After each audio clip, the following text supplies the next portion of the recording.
going to be talking about digestive herbs, and I've chosen 3 herbs today to talk about. And the reason I chose the 3 herbs is that there's some different actions that we'd like to use when it comes to gut healing. And so each of these 3 herbs hits one of those prime actions. So the first action and the first herb that I want to talk about is marshmallow root. The scientific name is Althea officinalis, and this is one of our demulcent herbs. So what are demulcent herbs? Demulcent herbs act on soothing irritated tissues. So they're not always just specific for digestion, but we think about all of our other tissues besides our digestive tract. They can also be very useful for urinary, bladder,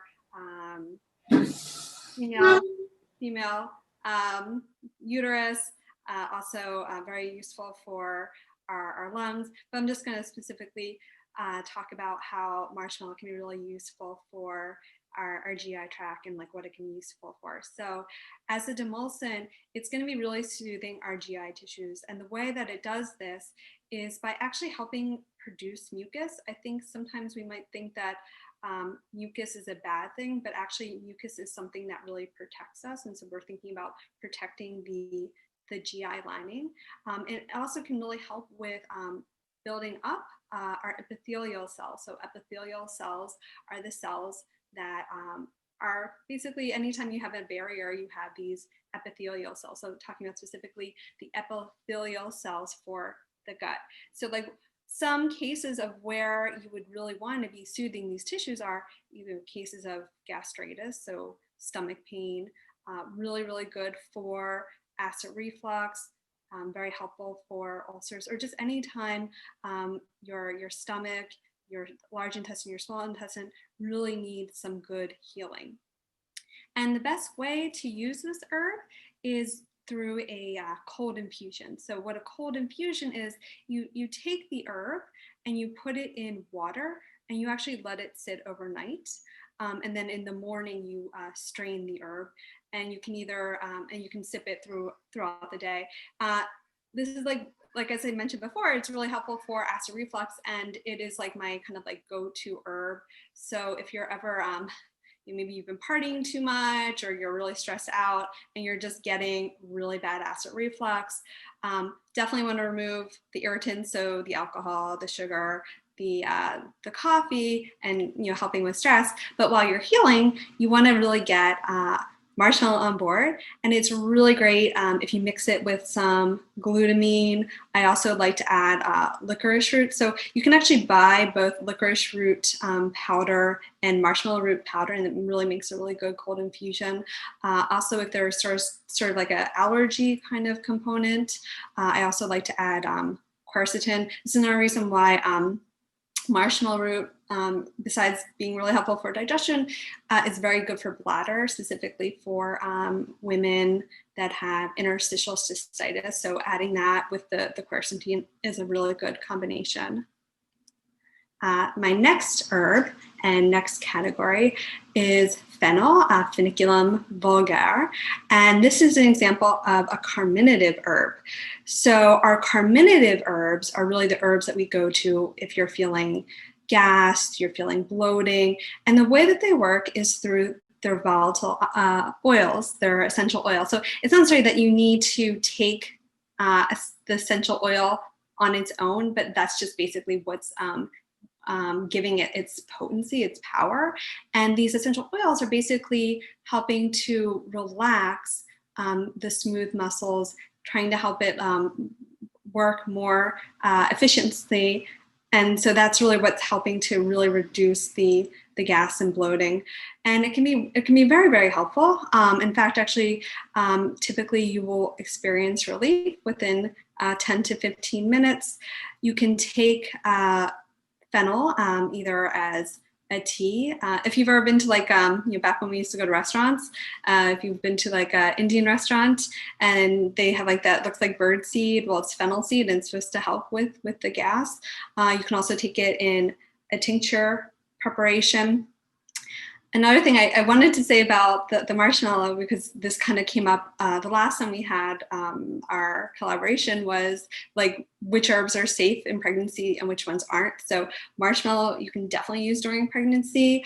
Fennel, on the other hand, is a little bit controversial. So because fennel actually does have phytoestrogenic properties, it is contraindicated during pregnancy. So any kind of herb that could actually have any effect on hormones is usually contraindicated during pregnancy. It's called a galactogue. So that can be very helpful during lactation because it can help with stimulating milk production. But most of our galactogogues are also contraindicated during pregnancy because of its ability to increase prolactin. So not such a safe herb necessarily for pregnancy, but definitely marshmallow root is. And the last herb, which is probably, if you could only buy one herb or only have one herb for digestion, I would say chamomile is definitely the herb to go to. And I'm gonna specify, or I'm gonna like fixate on its primary action, or why I chose it is because it's a bitter. So bitters in general as a class of herb are fantastic for digestion. I think unfortunately, bitter is like one of the least popular tastes, but it's probably the most beneficial taste out there. It trumps sweet, it trumps salt, it trumps sour. Bitter is such a good taste. Even if you don't like it, your body does, and especially our digestion. So what do bitters do? One, they help to stimulate appetite. They also stimulate basically all the juices related to digestion, from saliva to stomach acid. Believe it or not, we really do need stomach acid. We need stomach acid to break down protein so that we can absorb B12. We also need stomach acid to fight out the bad guys, meaning the bad bacteria that we don't want. It also helps with stimulation of our pancreas, stimulation of our gallbladder, liver enzymes, and then also really facilitates with peristalsis. So bitters, not even just chamomile, are really good when it comes to things like constipation and IBS.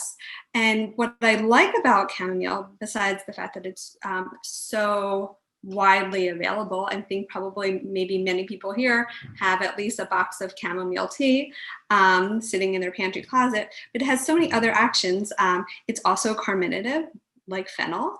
It's safe to use in pregnancy, which is another big benefit.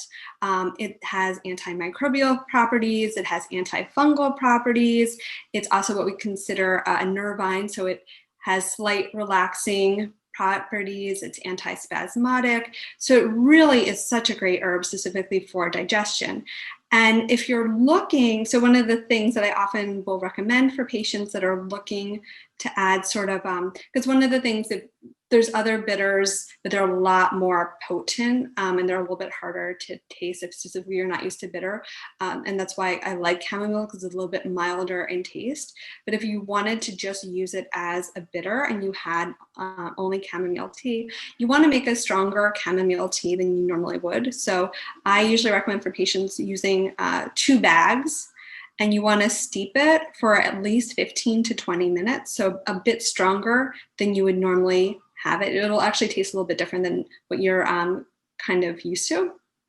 And then to take it about 10 to 15 minutes before a meal. So most bitters, you definitely always want to take it before the meal. You can also take it after if you say you ate something and you feel a little bit off. An herb like chamomile can be a perfect thing to go to.